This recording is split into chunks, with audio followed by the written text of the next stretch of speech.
ओम शांति।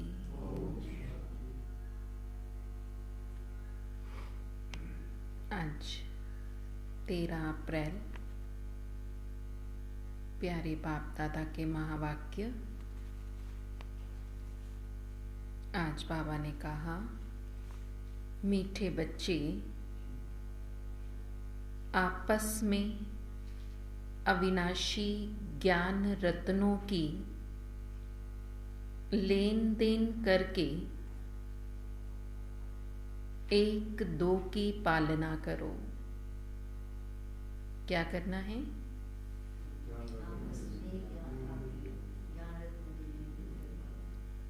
आपस में क्या करना है? अविनाशी ज्ञान रत्नों की लेन देन करो और उससे ही एक दो की पालना करो। ज्ञान रत्नों का दान करते रहो।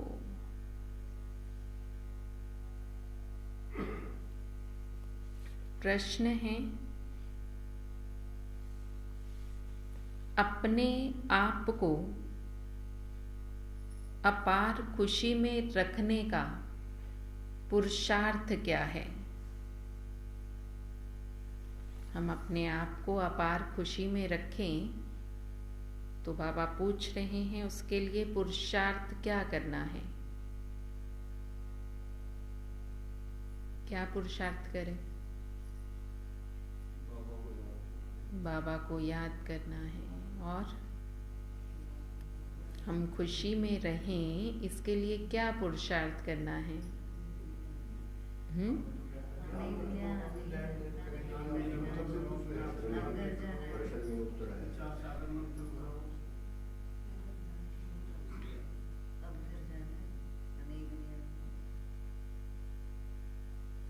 बाबा ने कहा, खुशी में रहने के लिए विचार सागर मंथन करो।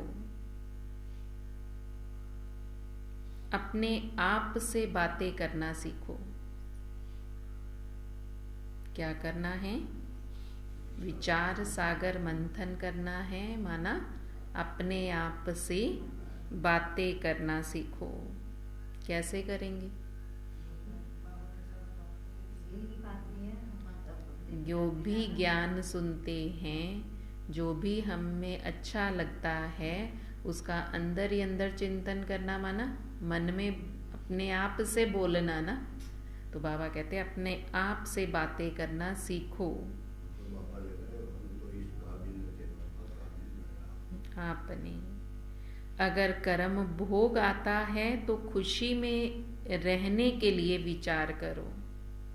अगर कोई बीमारी आ गई, कर्म भोग आ गया, तो भी उसमें भी बाबा कहते हैं दुखी नहीं होना है।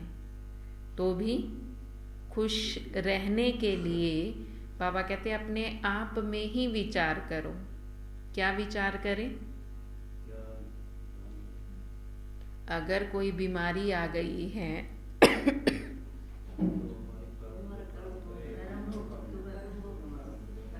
तो अपने आप से उस समय क्या बातें करें, क्या विचार करें? ये थोड़े दिन के लिए है, ये पूरा होगा, फिर अच्छी दुनिया में जाएंगे, अच्छा शरीर मिलेगा, खुशी रहेगी। कि ये तो पुरानी जुत्ती है।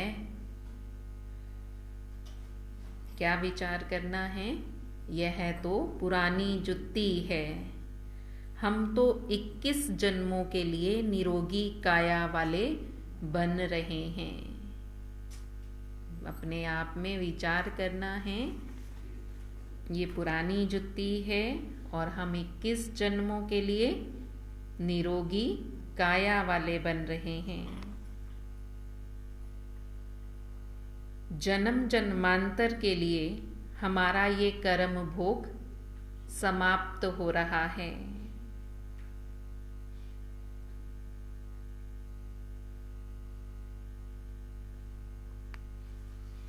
कोई भी बीमारी छूटती है, आफत हट जाती है, तो खुशी होती है ना। अच्छा है। बाबा कहते हैं कि अपने आप से बातें करनी है कि हमारी यह शरीर पुरानी जुत्ती है, हम तो 21 जन्मों के लिए निरोगी बन जाएंगे, फिर तो कोई रोग ही नहीं होगा। हमारे जन्म जन्मांतर के लिए कर्म भोग सारे खत्म हो जाएंगे। तो बाबा ने फिर कहा कि फिर बात करो कि जब बीमारी छूटती है तो आफतें खत्म हो रही हैं ना, कर्म भोग खत्म हो रहा है ना। बीमारी आई, आफत आई, आफत हट गई तो खुशी होगी ना। कर्जा कम हो गया, कर्जा उतरेगा तो खुशी होगी ना। ऐसे विचार कर खुशी में रहो। कोई भी बीमारी छूटती है, आफत हट जाती है तो खुशी होती है। ऐसे विचार करके खुशी में रहना है। आज का गीत है, कौन सा गीत होगा?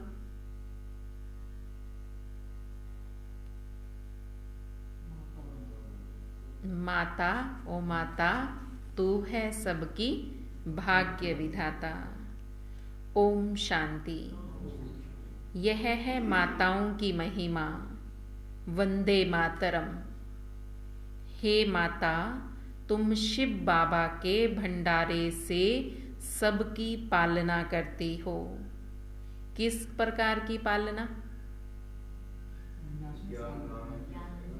ज्ञान रत्नों से पालना करते हो। अविनाशी ज्ञान रत्नों से अभी सबकी पालना हो रही है ना। अथवा ज्ञान अमृत के कलश से तुम्हारी पालना होती है। तुमको शिव बाबा के भंडारे से अविनाशी ज्ञान रत्नों का खजाना मिलता है। वास्तव में महिमा शिव बाबा की ही है। वह करण करावनहार है। माता है जगदम्बा। जरूर और भी माताएं होंगी। तो यह महिमा माताओं की है। माता हमारी बहुत अच्छी पालना करती है। शिव बाबा के यज्ञ में जो रहने वाले हैं उन्हों की तो पालना होती ही है, बाकी और सबकी भी पालना होती है। जो बाबा के घर में रह रहे हैं, बाबा कहते हैं उनकी तो पालना स्थूल और सूक्ष्म दोनों ही हो रही हैं। और उसके साथ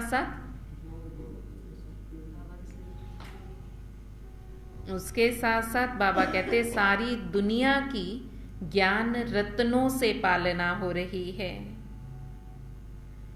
मेजॉरिटी माताओं की है। बहुत हैं जो भाई भी बहनों की पालना करते हैं। दोनों एक दो से ज्ञान रतन की लेन देन करते एक दो की पालना करते हैं। जो भी बाबा कहते आपस में भाई बहन हैं, युगल हैं, एक ही घर में रहते हैं, तो आपस में क्या बातें करेंगे? बाबा कहते वो भी आपस में ज्ञान की ही बातें करें, ज्ञान की ही लेन देन करें, तो एक दो की फिर ज्ञान रत्नों से पालना कर रहे हैं ना। जो ज्ञान रत्नों की लेन देन करेंगे आपस में, क्या माता जी? ज्ञान रत्नों की लेन देन करेंगे, वो ज्ञान से पालना कर रहे हैं एक दूसरे की। भाई बहन का, बहन भाई का बहुत रूहानी प्यार होता है। इस दुनिया में तो सब एक दो के दुश्मन भी होते हैं, एक दो के विकार ही देते हैं, एक दो को विकार देते हैं। यहाँ अविनाशी ज्ञान रत्नों का खजाना देते हैं। तो तुम हो ब्रह्मा कुमार, ब्रह्मा कुमारियां, तो भाई बहन ठहरे ना। तुम्हारा नाम भी बहुत भारी है। प्रजापिता ब्रह्मा के बच्चे तो जरूर ब्रह्मा कुमार कुमारी ही तो होंगे ना। ये बुद्धि से काम लिया जाता है। गीता में भी महिमा तो लिखी है, परंतु जानते ही नहीं हैं। जगदम्बा सरस्वती है जरूर, और भी बच्चे और बच्चियां होंगे। जगदम्बा माँ हैं तो उनके साथ और भी बच्चे हैं, गोया फैमिली हो गई ना। यह भी समझने की बात है। प्रजापिता लिखा हुआ है तो सारी प्रजा का पिता ये ब्रह्मा है।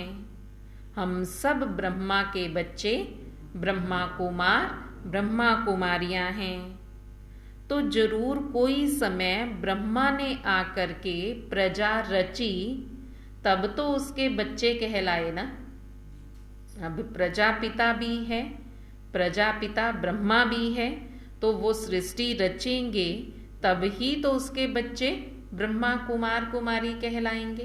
तो बाबा कहते वो कौन सा समय है? वो ये संगम का समय है। बाकी दुनिया में कोई भी जानते नहीं कि ब्रह्मा ने सृष्टि रची तो कब रची। प्रजापिता ब्रह्मा लिखते हैं लेकिन जानते कुछ भी नहीं। ब्रह्मा है इस सारी साकारी सृष्टि का पिता। सिर्फ हमारा पिता ही नहीं है जो हम अपने को ब्रह्मा कुमार कुमारी कहलाते हैं, वो सारी सृष्टि का पिता है। गाया है प्रजापिता ब्रह्मा द्वारा ब्राह्मण कुल की रचना हुई।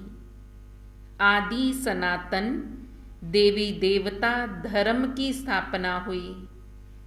तो उससे पहले ब्राह्मण ही तो रचेंगे ना। आदि सनातन देवी देवता धर्म से पहले ब्राह्मणों की रचना रचते हैं। वास्तव में आदि सनातन देवी देवता धर्म कहना ही रोंग है। आदि सनातन पहले पहले ब्राह्मण होते हैं, तो वह तो सतयुग का धर्म है। यह है आदि सनातन ब्राह्मणों का धर्म जो प्रायलोप हो गया है। देवता धर्म से भी पहले यह ब्राह्मण धर्म है जिसको चोटी कहते हैं। इनको कहा जाएगा संगम युगी आदि सनातन ब्राह्मण धर्म। बाबा कहते वास्तव में तो नाम धर्म का आदि सनातन देवी देवता धर्म है, पर वो धर्म तो सतयुग में होगा, अभी तो नहीं है। ब्राह्मण बने बगैर देवता बन नहीं सकते हैं, इसलिए इस समय कहेंगे आदि सनातन ब्राह्मण धर्म। कितना अच्छे से राज बाबा समझाते हैं। हर बात बाबा कहते कितने अच्छे से समझाता हूं। बाबा ने समझाया है पहले पहले जब कोई आता है तो उनको बाबा का परिचय दो। यह है मुख्य। ब्राह्मणों की तो राजधानी है नहीं। लिखा जाता है सतयुगी डीटी वर्ड तुम्हारा ईश्वरीय जन्मसिद्ध अधिकार है। सतयुग की बादशाही लेना, राजा बनना हमारा जन्मसिद्ध अधिकार है। देवी देवता धर्म तो बरोबर है, परंतु उन्हों की राजधानी कब और कैसे मिलती है वह भी समझाना पड़ता है। इसलिए त्रिमूर्ति चित्र सामने जरूर रखना है। इसमें लिखा हुआ है स्वर्ग की बादशाही लेना तुम्हारा जन्मसिद्ध अधिकार है। किस द्वारा? वह भी तो लिखना पड़े ना। वह बोर्ड बनाकर हर एक को अपने अपने घर में लगा देना चाहिए। कौन सा बोर्ड? स्वर्ग की बादशाही लेना हमारा जन्मसिद्ध अधिकार है। सो भी परमपिता परमात्मा द्वारा हम ले रहे हैं। तो बाबा कहते तुम लिखो किसके द्वारा? स्वर्ग की बादशाही का जन्मसिद्ध अधिकार हमें मिल रहा है, लेकिन किसके द्वारा मिल रहा है? तो हर एक अपने अपने घर के बाहर बोर्ड लगा दे। जैसे गवर्नमेंट के ऑफिसर्स अपने घर के बाहर बोर्ड लगाते हैं ना, जो जिस पोस्ट पे होगा वो बोर्ड लगाएगा ना। कोई के पास मेडल्स रहते हैं तो वो भी शोकेश में रखते हैं। सबको अपनी निशानियां होती हैं, तुम्हारी भी निशानी होनी चाहिए। बाबा डायरेक्शन दे रहे हैं तो बच्चों को अमल में लाना चाहिए। अब बाबा ने डायरेक्शन दिया है, क्या डायरेक्शन दिया? क्या इंद्रजीत भाई जी, क्या डायरेक्शन दे रहे हैं बाबा? क्या डायरेक्शन दिया बाबा ने? अभी क्या दिया? वो तो रोज तो देते ही हैं। अभी बाबा ने क्या डायरेक्शन दिया? कहाँ थे?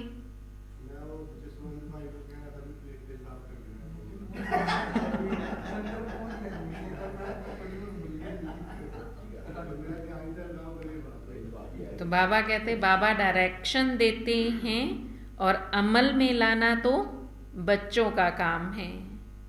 तो कुछ विहंग मार्ग की सर्विस हो। बाबा कहते जब आप ये डायरेक्शन अमल करोगे तब सेवा होगी। ये बहुत मुख्य चीज है। जैसे डॉक्टर, बैरिस्टर, इंजीनियर सब अपने घर के बाहर बोर्ड लगाते हैं ना, तभी तो किसको पता चलेगा कि ये डॉक्टर है, ये वकील है। तो बाबा कहते सब अपने घर के बाहर बोर्ड लगाते हैं, तो तुम्हें भी, तुम्हारे घर के बाहर भी बोर्ड लगा हुआ हो कि आकर समझो शिव बाबा ब्रह्मा द्वारा स्वर्ग की बादशाही कैसे देते हैं। पूरी दुनिया की, सारी सबकी।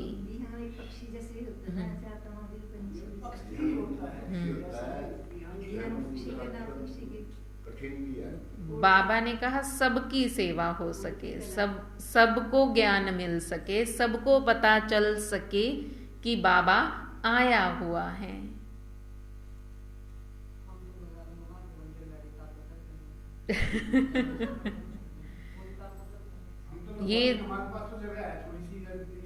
ये सोच करके लगाओ कि इस बोर्ड को कोई भी हाथ नहीं लगाएगा। बाबा आपकी जिम्मेवारी है इसकी संभाल करना। अब आप जानो, आपका काम जाने। हमने तो बाबा का कहना मान के लगा दिया। अब बाबा को कह देना लगाकर, बाबा अब आपने इसकी संभाल करनी है कि ना तो आंधी इसको उड़ाए और ना कोई इसको उतारे।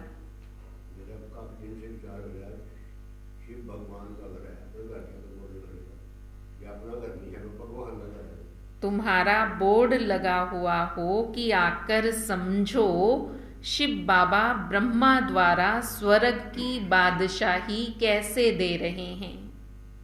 बोर्ड पर लिख दो, शिव बाबा ब्रह्मा द्वारा हमें स्वर्ग की बादशाही देते हैं कैसे। जिसका जो धंधा है वह बोर्ड लगाना चाहिए ना। बाबा कहते जिसका जो धंधा है, दुनिया में भी तो लगाते हैं ना, तो तुम्हें भी लगाना चाहिए। बच्चे कुछ करते नहीं तो सर्विस भी होती नहीं है। कुछ करते ही नहीं हो, बोर्ड लगाते ही नहीं हो, तो बाबा कहते सेवा कैसे होगी। एक तो माया का वार होता है, निश्चय नहीं कि हम बाबा के पास जाते हैं। 84 जन्मों का पार्ट पूरा हो रहा है, तो बाप के पास आए हो तो बाप का कहना भी तो मानना चाहिए ना। बाबा कहते अगर मेरा कहना नहीं मान रहे तो इसका मतलब निश्चय ही नहीं है कि हम भगवान के पास आए हैं। कौन बोल रहा है? भगवान बोल रहा है। भगवान हमें कह रहा है ये काम करने के लिए। ये याद ही नहीं रहता। बाबा कहते भल कर्म करो, फिर जितना समय मिले उसमें बाबा को याद करो। अब ये ढिंडोरा भी पिटवा दो, बोर्ड भी लगवा दो और ढिंडोरा भी पिटवा दो कि ये हम सब का अंतिम जन्म है। पुनर्जन्म मृत्यु लोक में हम दोबारा नहीं लेंगे। तुम भी जानते हो मृत्यु लोक अभी खत्म होना है। पहले निर्वाण धाम स्वीट होम में जाना है। ऐसे ऐसे अपने साथ बातें करते रहना चाहिए। इसको कहा जाता है विचार सागर मंथन करना। बाबा कहते तुम कर्म योगी हो, क्या तुमको कछुए जितनी भी अकल नहीं है? क्यों कह रही हैं बाबा?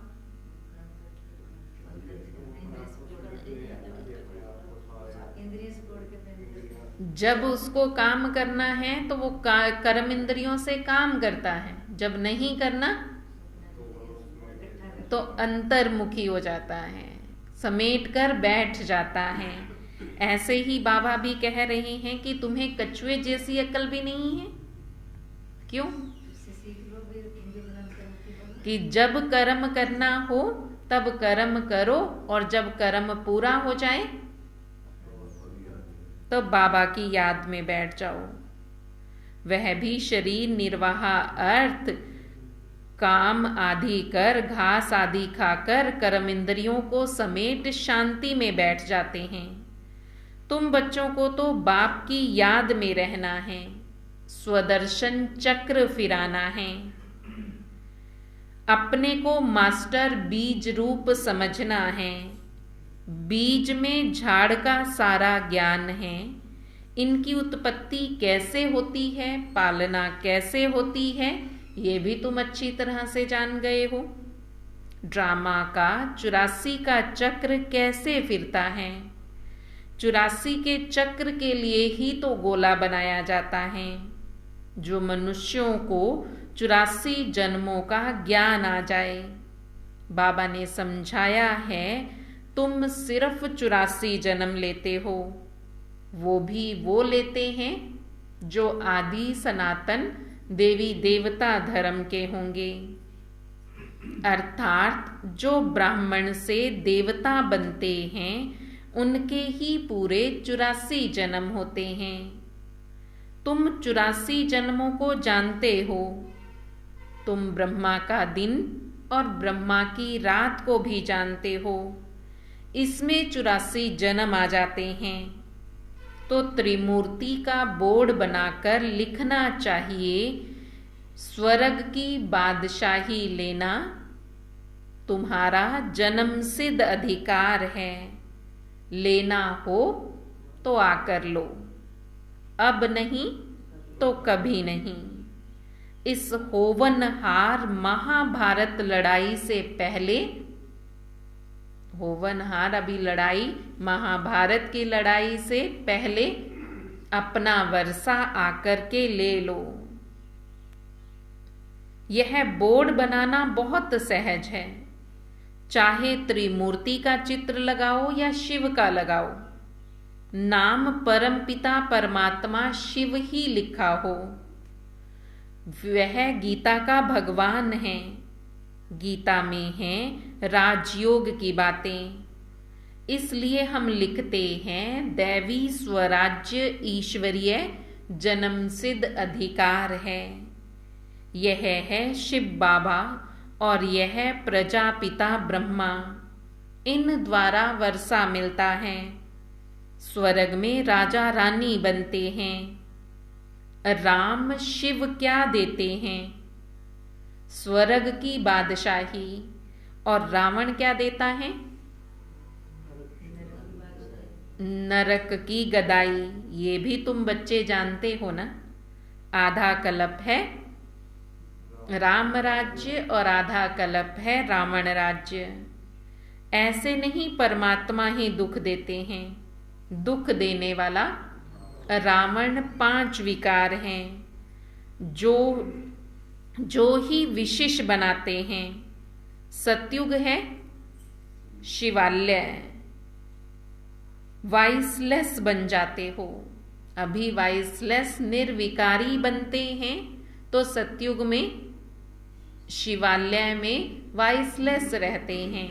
और अभी माया रावण विकारों में हमें विशेष बना देती है, विकारी बना देती है।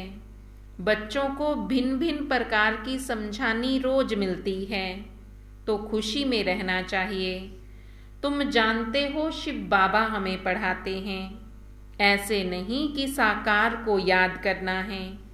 शिव बाबा हमको ब्रह्मा द्वारा सहज राजयोग सिखाते हैं। शिव बाबा आते ही हैं प्रजापिता ब्रह्मा में। प्रजापिता ब्रह्मा और किसको कह नहीं सकते। ब्राह्मण भी जरूर चाहिए। बाबा आकर सच बतलाते हैं। गाया भी जाता है सेकंड में राज्य भाग्य लेना। बच्चे कहते हम शिव बाबा के बच्चे हैं। वह है ही स्वर्ग का रचयिता, तो जरूर हमको स्वर्ग की राजाई देंगे ना। और क्या देंगे। बाबा आए हैं, हमारे लिए आए हैं, हमें पुरुषार्थ कराते हैं, तो बाबा कहते मैं जरूर स्वर्ग की राजाई ही तो दूंगा ना। तुम जानते हो अब हम शिव बाबा के बच्चे बने हैं। शिव बाबा को जरूर याद करना है। जब बाप की गोद ली है, जिससे स्वर्ग का वर्षा मिलता है, उनको और वर्षे को याद जरूर करना है। जब बाबा आए हैं बच्चों को ऊंचे ते ऊंचा बनाने के लिए, तो उनकी श्रीमत पर जरूर चलना चाहिए। अब हमने बाबा की गोद ली है स्वर्ग का वर्षा लेने के लिए, तो बाबा कहते फिर बाप को और वर्षे को जरूर याद करना है। याद कर किए बगैर स्वर्ग की बादशाही मिल नहीं सकती। जैसे बच्चे धर्म की गोद लेते हैं तो जानते हैं पहले हम फलाने का बच्चा था, अब फलाने का हूं। उससे दिल हटती जाएगी और उनसे जुटती जाएगी। यहां पर भी तुम कहेंगे हम शिव बाबा के एडॉप्टेड बच्चे हैं। फिर उस बाप को याद करने से फायदा ही क्या। पहले लौकिक बाप के बच्चे थे, अब शिव बाबा के बच्चे बने हैं, तो बाबा कहते फिर उस बाप को याद करने से फायदा तो कुछ भी नहीं है। मोस्ट बिलवर्ड बाप इतनी बड़ी संपत्ति देने वाला है। बाप ही मेहनत करके बच्चों को लायक बनाते हैं। ऐसे बाप को तुम घड़ी घड़ी भूल जाते हो। और तो सब तुमको दुख देने वाले हैं, फिर भी उन्हों को याद करते हो। मैं तो तुम बच्चों को सुख देने वाला हूं और मुझे भूल जाते हो। फिर कहते हो घड़ी घड़ी बाबा भूल गए, बाबा याद ही नहीं रहता, बार बार भूल जाते हैं। बाबा कहते वो संबंधी रिश्तेदार दुख देने वाले हैं और उनको सारा दिन याद करते हो, सारा दिन वो याद रहते हैं, भूलते ही नहीं। और बाबा जो सुख देने वाला है उनको तुम घड़ी घड़ी भूल जाते हो। फिर भी उन्हों को याद करते हो। मुझ बाप को तुम भूल जाते हो। बाबा बच्चों को समझा रहे हैं, रहो भल घर में परंतु याद मुझे करो। घर में रहो, घर वालों को याद नहीं करना, याद बाबा कहते मुझे करो। इसमें ही मेहनत है, मेहनत ही सारी इसमें है कि जो दिखाई नहीं देता उसको याद करना है और जो दिखाई दे रहा है उनको भूल जाना है, उनको याद करना नहीं है। चलो भूलो नहीं, पर याद भी उनको नहीं करना। याद उसे करना है किसको, जो दिखाई नहीं देता।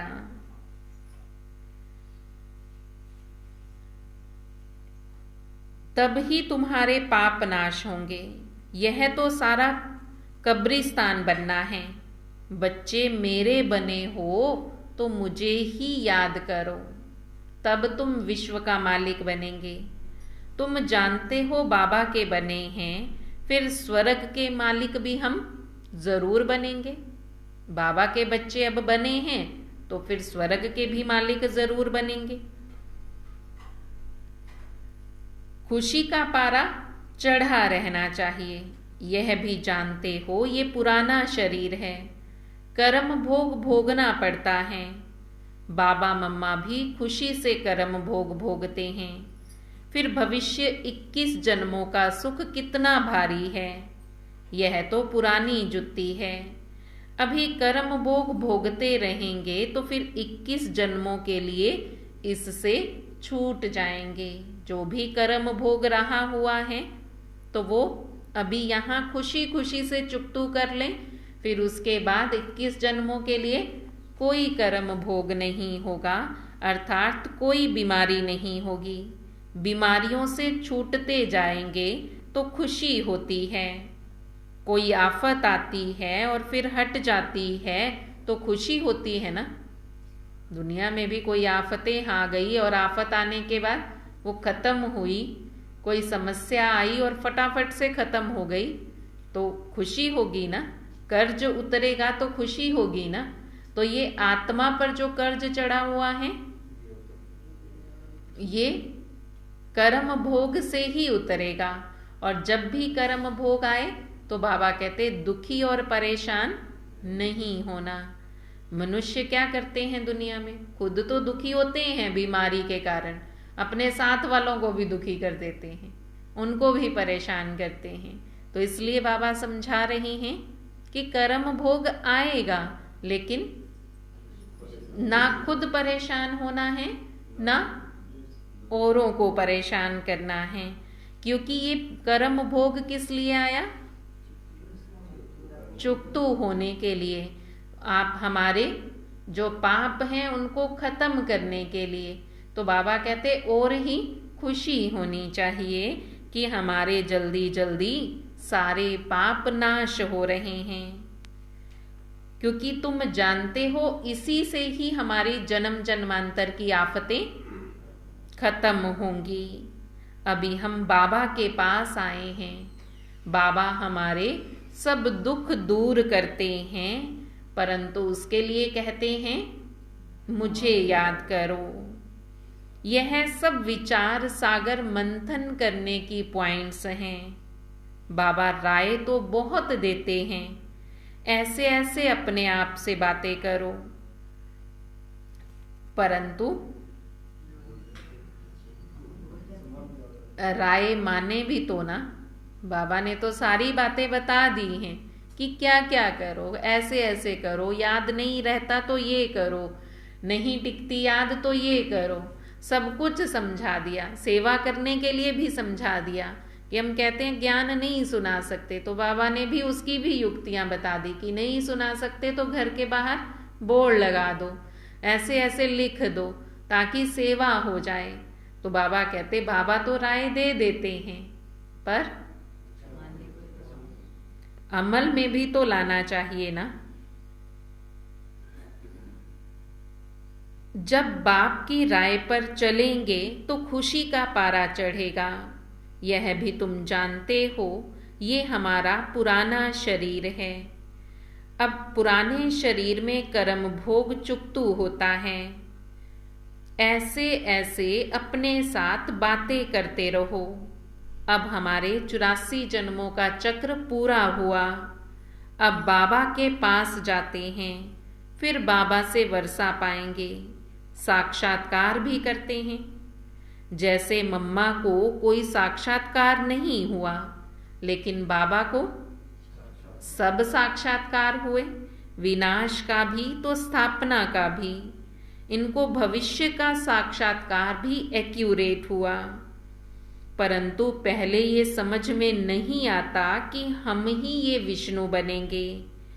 पीछे धीरे धीरे जैसे जैसे बाबा समझाते रहे तब समझ में आता गया। इस विकारी ग्रस्त धर्म से अब निर्विकारी ग्रस्त धर्म में जाना है। तत्त्वम तुम तब जाएंगे जब पुरुषार्थ करेंगे। अभी तक विकारी ग्रस्त धर्म में थे, तो बाबा कहते अब तुम्हें निर्विकारी ग्रस्त धर्म अपनाना है। तुम भी बाबा की पढ़ाई से ऐसा बनते हो। रेस करनी चाहिए। बाकी गीत में है मम्मा की महिमा। तुम जान गए हो जगदम्बा किसको कहा जाता है। वास्तव में माता पिता कौन है, वह तो निराकार ही बुद्धि में आता है। अब पिता तो गॉड फादर ठीक है, निराकार है। माता तो निराकार ना हो सके। फादर निराकारी है तो जरूर वर्षा देंगे। तो यहाँ आना पड़े ना, जो अपना परिचय दे। तो इनको मात पिता बनना पड़े। यह ब्रह्मा फिर बड़ी माता हो गई। बाप है निराकार और माता है साकार। इस साकार माता द्वारा मैं निराकार बाप तुम मुख वंशावली बच्चों को रचता हूँ। यह ब्रह्मा तो मेल हो गया, लेकिन ब्रह्मा कहा है तो माँ आ जाता है ना। तुम इनके मुख वंशावली हो। बाबा रोज कितनी गुह्य बातें समझाते हैं, जो कि समझाता हूँ कोई की भी बुद्धि में बैठ नहीं सकता। कि माता पिता कौन है, वह समझते हैं कृष्ण ही हमारा पिता है। अब कृष्ण पिता कैसे हो सकता है, उसको तो छोटेपन में दिखाया है, छोटा बच्चा दिखाया है। अब छोटे बच्चे को बाप कैसे बनाएंगे, फर्क हो जाता है ना। इसको कहा जाता है एकज भूल। सबसे बड़ी जो भूल की है, बाबा कहते वो यही की है जो शिव के बदले फिर कृष्ण का नाम लगा दिया है। कोई तो कारण बनना चाहिए ना, जो ये भूल खत्म हो जाए। इस भूल के कारण ही भारत इतना दुखी होता है। अभी तुम जानते हो किसने भुलाया, कारण हुआ जो भूल गए। क्या कारण हुआ जो हम ये सब बातें भूल गए, किसने हमें बाबा कहते भुलाया, बरोबर किसने, माया रावण ने बेमुख किया है। जैसे बाबा करण करावनहार है, वैसे माया भी करण करावनहार है। बाप करण करावनहार सुख दाता है और रावण करण करावनहार दुख दाता है। माया ने हमें बाप से बेमुख कर दिया। अब बाप खुद कहते हैं, हे आत्माएं निरंतर मुझ बाप को याद करो। तुम हमारे बच्चे हो, तुमको वर्षा लेना है सिर्फ मुझसे, इसलिए मुझे याद करो। तब तुम्हारे विकर्म विनाश हो जाएंगे। यह बेहद के बाप से बेहद की मत मिलती है ब्रह्मा द्वारा। गुरु ब्रह्मा तो मशहूर है, वह फिर कह देते हैं ईश्वर सर्वव्यापी है, बेअंत है।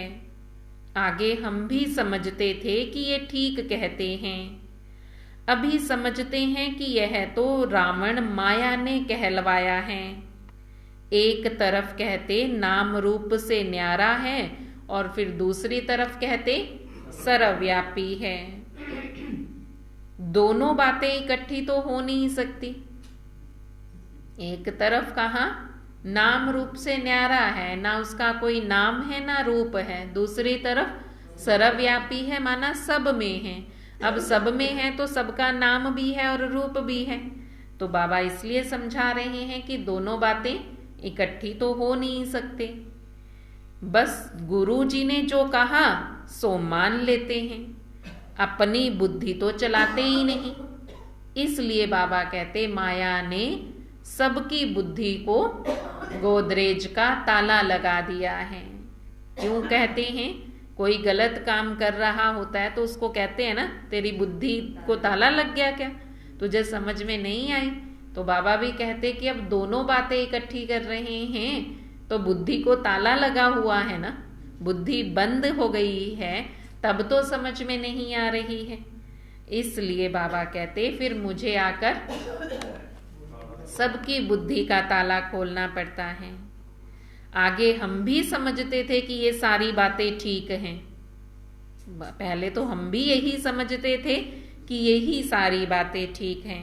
अभी समझते हो कि माया रावण ने हमसे ये बातें कहलवाई हैं। हमें तो नहीं पता था, बाबा रावण ने हमारे से वो बातें कहलवाई तो वो बोल रहे थे। अब बाबा जो बातें कहलवा रहे हैं अब वो बोलनी है। माया भूल कराती है, नीचे गिराती है, फिर बाबा आकर अभूल बनाते हैं ऊंच चढ़ाने के लिए। बाबा तदबीर तो बहुत अच्छी कराते हैं, फिर अपनी तकदीर बनानी है, बाप को याद करना है, यह तो सहज है। कन्या की जब सगाई हो जाती है तो उसके पीछे एकदम चटक पड़ती है। वैसे अब तुम्हारी सगाई होती है शिव बाबा से तो उनको चटक पड़ना चाहिए। बाबा कहते तुम मुझे याद करो, तुम्हारी आत्मा पवित्र बनेगी तो तुम मेरे साथ चलोगे। मैं तुम्हें नैनों की पलकों पर बिठा कर ले चलूंगा। सिर्फ बाबा कहते मैं तुम्हें नैनों की पलकों पे बिठा कर ले जाऊंगा, सिर्फ मुझे याद करो। तो मैं गारंटी करता हूं मैं तुम्हें पापों से मुक्त कर दूंगा। एम ऑब्जेक्ट बगैर पुरुषार्थ कैसे करोगे? यहां अंधश्रद्धा की तो कोई बात ही नहीं है। यह शिव बाबा की कॉलेज है, वह है स्वर्ग का रचयिता, अमर लोक में ले जाने के लिए पढ़ा रहे हैं। अब तो मृत्यु लोक है, मृत्यु लोक खत्म हो जाएगा, फिर सतयुग जरूर आएगा। ये चक्र फिरता ही आता है।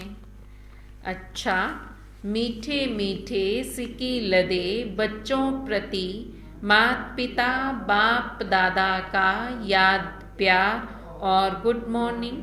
रूहानी बाप की रूहानी बच्चों को नमस्ते। रूहानी बच्चों की रूहानी बाप दादा को दिल व जान सिक व प्रेम से नमस्ते नमस्ते नमस्ते जी।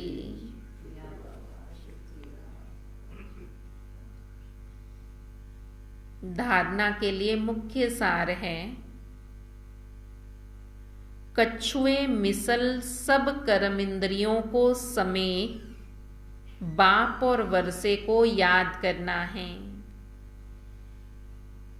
क्या करना है?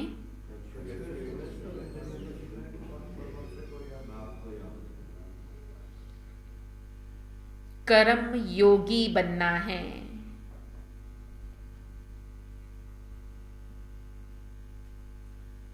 अपने आप से बातें करनी है। कछुए मिसल सब कर्म इंद्रियों को समेटना है, बाप और वर्षे को याद करना है, कर्म योगी बनना है, अपने आप से बातें करनी है। क्या बातें करनी है?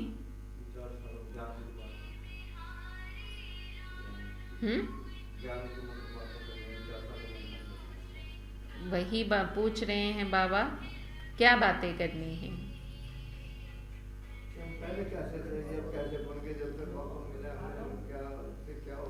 बाबा ने आज 84 जन्मों का बताया, अपने भाग्य का बताया कि ये सब बातें अपने आप से करो।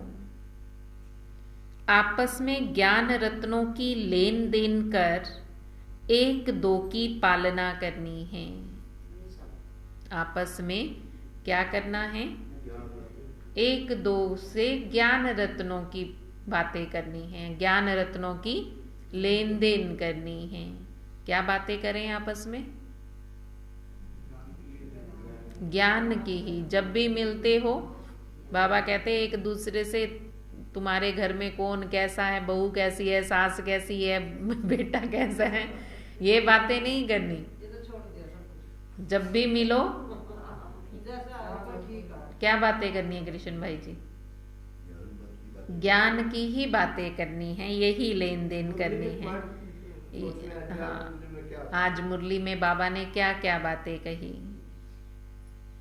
सबसे रूहानी प्यार रखना है, सबके साथ रूहानी प्यार हो, जिस्मानी प्यार नहीं रखना, लेकिन सब मेरे भाई हैं, सबसे रूहानी प्यार। आज का वरदान है, सतगुरु बाबा वरदान दे रहे हैं, दिल के सच्चे संबंध द्वारा यथार्थ साधना करने वाले निरंतर योगी भव।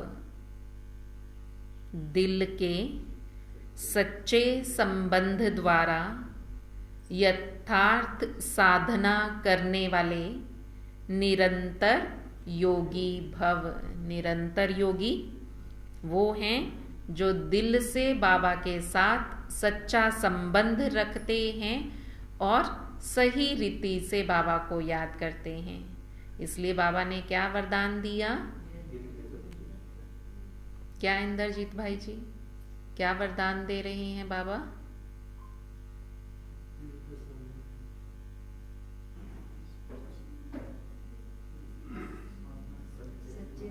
दिल के सच्चे संबंध द्वारा यथार्थ साधना करने वाले निरंतर योगी भव।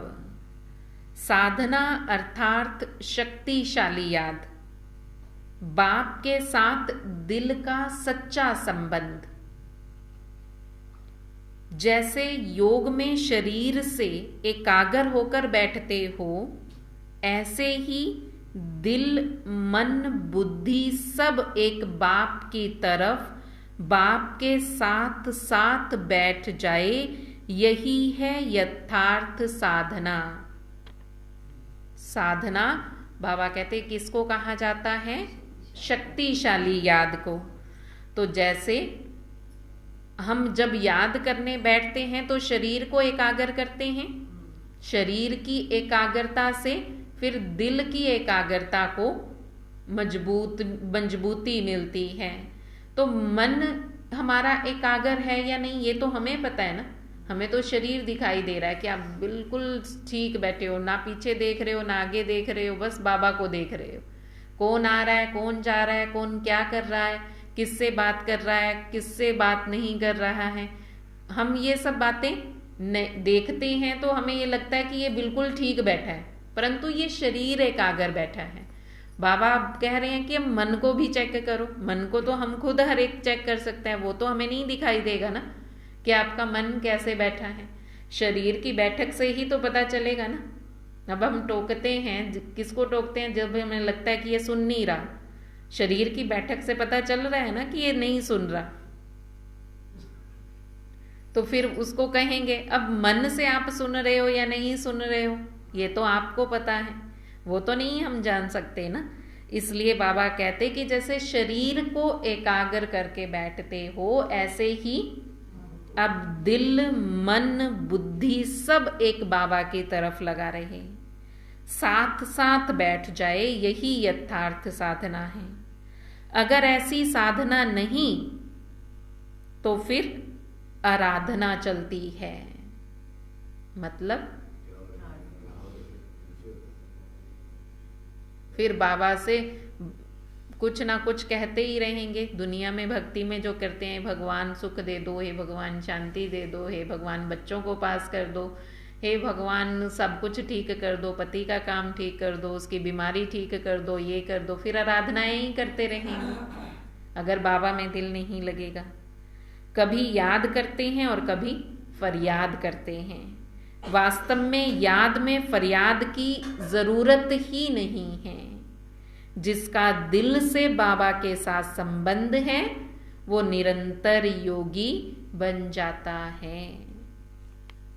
आज का स्लोगन है, करावणहार बाप है, इस स्मृति से बेफिक्र बादशाह बन, उड़ती कला का अनुभव करते चलो। करावणहार बाबा है, इस स्मृति से बेफिक्र बादशाह बनकर उड़ती कला का अनुभव करते चलो। उड़ती कला का अनुभव करने के लिए बेफिक्र बादशाह बनना है, और बेफिक्र बादशाह बनने के लिए करावनहार बाबा है, वो करवा रहा है, हम करणहार बनकर कर रहे हैं। जब ये याद रखोगे तो बेफिक्र रहोगे, और बेफिक्र होंगे तो स्थिति उड़ने वाली होगी, चलने वाली भी नहीं, दौड़ना भी नहीं है, चलना भी नहीं है। चलने और दौड़ने से थकावट होगी, उड़ने से थकावट नहीं होगी। इसलिए बाबा क्या कह रहे हैं माता जी? क्या कहा अभी बाबा ने?